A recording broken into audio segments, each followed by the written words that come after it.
Η ξεχνιασιά του σπόγκου λείπει από τον άνθρωπο. Η ξεχνιασιά του χαλαρού κυταρικά σόου σπόγκου.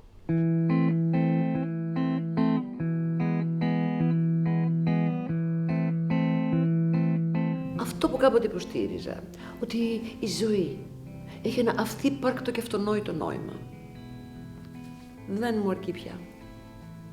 Δεν μου αρκεί καθόλου πια.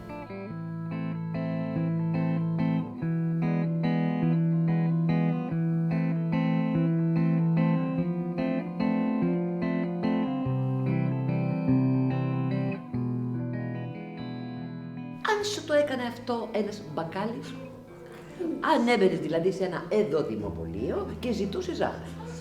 Και εκείνος σου ξεστόμιζε, κοιτάζοντας στο δόξα πατρί. Εσείς που νομίζετε ότι υπάρχει ζάχαρη? Γιατί νομίζετε ότι υπάρχει ζάχαρη? Θέλετε πράγματι ζάχαρη?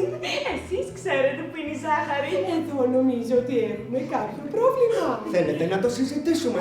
Σημασία δεν έχει η ζάχαρη, αλλά πώς εσείς αισθάνεστε για τη ζάχαρη.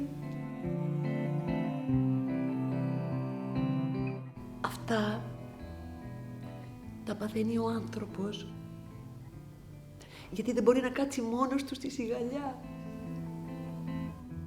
και να ακούσει το θρώισμα.